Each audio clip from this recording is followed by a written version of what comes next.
Liberal Justice Minister David Lametti pumps the gas, not the brakes, on medical assistance in dying, after appearing before the House of Commons on December 5, 2022, to address growing concerns from various Canadian institutions over the Liberal government's new death policy. Medical assistance in dying is an extremely difficult and personal issue for individuals and families. As a government, we need to make sure that the framework and the resources are in place for people to make informed and proper decisions.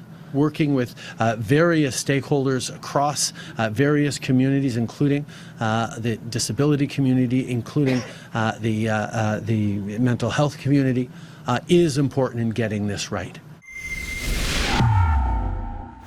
Hey, how's it going, folks? Celine Gallus here with Rebel News to break down Justice Minister David Lametti's response to Conservative MP Rob Moore during a Justice conference held on December 5, 2022 in Ottawa, where Moore put to Minister Lametti the suggestion that both Canadian doctors and hospitals were not ready to proceed with the federal government's most recent push to offer veterans and the chronically ill a medically assisted death instead of the support they requested.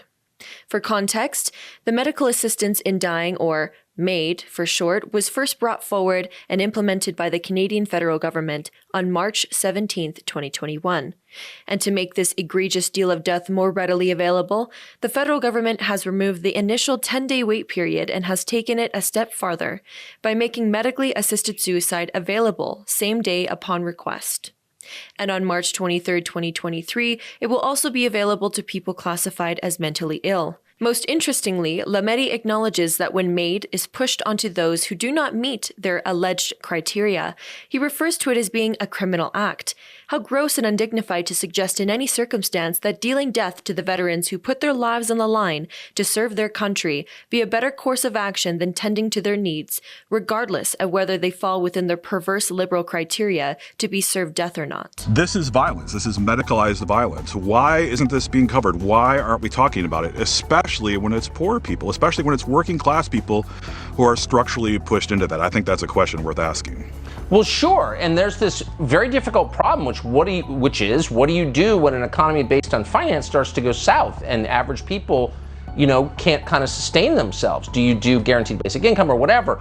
This seems like an obvious choice for ghouls, neoliberal ghouls, like we'll just force poor people to kill themselves. In a statement issued on Thursday, December 1, 2022, from the Association of Chairs of Psychiatry in Canada, which consists of multiple psychiatric departments from all 17 medical schools, they called for the delay regarding the changes set to be implemented in mid-March in respect to the medically assisted suicide being available to the mentally ill in addition to Canadian veterans. With Minister Lametti refusing to give a direct yes or no answer for if the federal government will extend their death deal to the mentally ill in addition to Canadian veterans, we have yet to find out. This was Celine Gallus for Rebel News. If you also agree that Canadians not only deserve but are entitled to proper care and resources that do not include being advised to accept medical assistance in dying, then please go to helpnothomicide.com. Being poor, sick, or depressed should not be a death sentence.